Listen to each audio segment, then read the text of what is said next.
그러니까 만약에 평소에 그런 습관이 있었다라고 그러면 제가 이상근 증후군 얘기했잖아요. 그러니까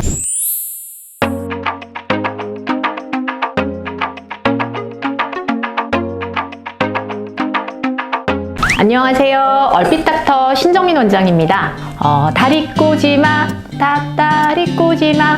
오! 완전 무대를 뒤집어 놓으셨다. 평소에 이런 자세로 의자에 앉아 계신 분들 많으시죠?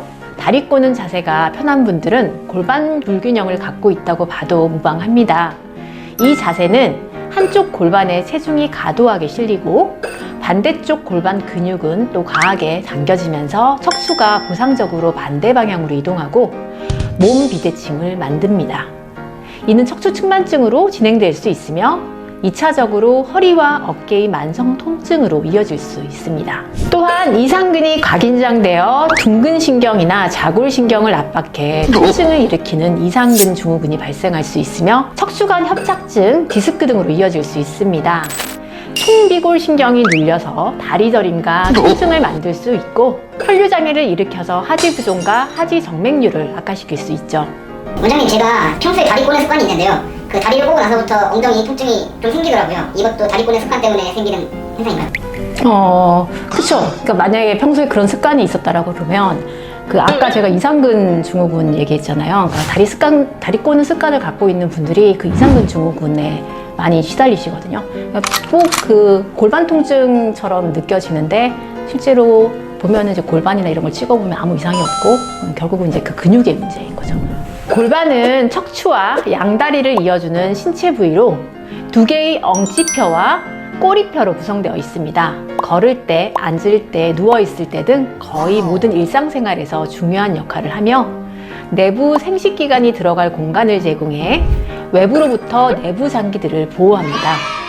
그래서 골반 불균형은 각종 만성 통증의 원인이 될 수 있으며 전신 체형 불균형을 유발할 수 있고 골반 내부의 비뇨 생식기관이나 장기 기능에도 영향을 끼쳐 생리불순, 요실금 등을 일으킬 수 있습니다.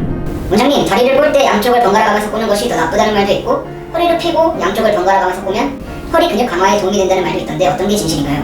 허리를 펴고 일어나세요. 양쪽을 번갈아서 꼬면 당연히 한쪽으로만 계속 꼬는 게 나쁜 거 아니야? 당연히 틀어지잖아. 틀어져 있는데 거기다가 왜냐면 이렇게 다리를 꼴 때 보면 항상 올리는 다리가 있잖아. 그치? 올리는 다리가 있으면 이 올리는 이쪽으로 이렇게 기울어져 있을 가능성이 많은 거지. 번갈아 꼬면은 허리 근육 강화에 도움이 되겠네요. 번갈아서 꼬면은 이제 운동 개념으로 그냥 보면 꼰 상태에서 허리를 세우면 실제로 뒤에 이쪽 부분이 되게 타이트해지면서 허리에 힘이 들어가요. 허리 근육을 강화를 하기 위해서 다리를 꼬는 방법을 꼭 해야 되느냐라고 했을 때는 저는 그거는 굳이 그렇게까지 해야 되나? 싶긴 하거든요. 다른 방법들이 있잖아요. 골반 불균형을 진단하는 가장 흔하면서 간편한 방법은 눈 감고 제자리 걷기입니다. 이 방법은 신체의 동적 평형성, 즉 균형 능력을 측정하는 가장 일반적인 방법입니다. 골반이 틀어져 있다면 제자리에서 걷지 못하고 틀어진 정도에 따라 무게중심이 쏠리는 방향으로 움직이게 됩니다. 골반 틀어짐이 심할수록 중심인 시작 지점에서 점점 멀어지게 되는 것이죠. 안녕히 계세요, 여러분.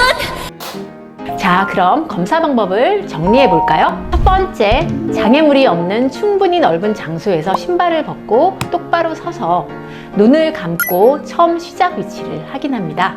두 번째, 팔을 크게 흔들면서 다리를 높이 올리고 씩씩하게 제자리 걸음합니다.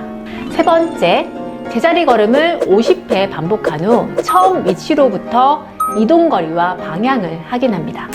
여러분들 여기까지 해보셨나요? 여러분들은 어느 방향으로 가 있나요? 이동한 방향에 따라 전향형, 후향형, 우향형, 자향형, 그리고 우형, 자형, 정상까지 총 7가지로 나눌 수 있습니다. 골반이 몸에 비해 앞쪽으로 이동되어 있느냐, 뒤쪽으로 가 있느냐에 따라 전향형과 후향형으로 구별됩니다. 이는 골반이 앞으로 이동한 형태로 등이 굽고 아랫배가 나와 있으며 몸의 무게중심이 발 앞꿈치에 있게 됩니다. 전향형에서는 고다리가 많이 관찰되고 구두 뒷굽의 바깥쪽이 쉽게 닳습니다. 이는 골반이 뒤쪽으로 이동한 상태로 등과 허리가 뒤로 기울어져 있고 몸의 중심이 발 뒤꿈치에 있습니다. 이 경우는 발에 아치가 무너져 평발이 많고 신발의 안쪽이 닳아서 기울어져 있습니다. 있습니다. 또한 시계 방향이냐 시계 반대 방향이냐에 따라 자양형과 우양형으로 나눌 수 있습니다. 시계 방향이 자양형, 시계 반대 방향으로 움직인 경우가 우양형입니다. 골반이 앞쪽으로 기울어지고 오른쪽으로 돌아가 있는 경우입니다. 이 경우 상체가 오른쪽으로 돌아가 있고 왼쪽 어깨가 앞으로 나와 있습니다. 치마를 입으면 또 오른쪽으로 잘 돌아갑니다. 자양형은 골반이 앞쪽으로 기울어지고 왼쪽으로 돌아가 있는 형태입니다. 상체가 왼쪽으로 돌아가 있고 오른쪽 어깨가 앞으로 나와 있습니다. 치마를 입으면 왼쪽으로 잘 돌아갑니다. 골반의 좌우 높이 차이에 따라 자형과 우형으로도 나눌 수 있는데요. 우형은 오른쪽 다리에 무게중심이 쏠려 있어서 오른쪽 골반과 어깨가 처져 있습니다. 대부분 왼쪽으로 가방을 매는 경우가 많고 여자의 경우 오른쪽 브래지어끈이 미끄러져 내리고 티셔츠를 입으면 목 라인이 오른쪽으로 기울어집니다. 자형은 왼쪽 다리에 무게중심이 쏠려 있어 왼쪽 골반과 어깨가 처져 있습니다. 우형과 반대로 대부분 오른쪽에 가방을 매는 습관을 갖고 있습니다. 여자분이라면 왼쪽 브래지어끈이 미끄러져 내리고 티셔츠를 입으면 목 라인이 왼쪽으로 기울어집니다. 성장기 다리 꼬는 습관이 키 성장에도 이제 나쁜 영향을 주나요? 이게 실제로 아이들이 클 때 제가 이건 되게 여러 번 얘기를 했는데 근육이 주는 자극에 의해서 길이 성장이 일어나거든요. 근육의 힘이 이쪽으로 끌어당기면 그쪽으로 길이 성장이 일어나요. 근데 애가 계속 다리를 꼬고 있단 말이에요. 그러면 이쪽 부분에 근육이 늘어나잖아요. 그럼 여기에 다리 길이가 더 성장을 한다든지 이런 상황들이 뭐 아주 극단적으로 봤을 땐 그런 일들이 일어날 수 있으면 사실 정상적인 성장은 어려울 것 같거든요.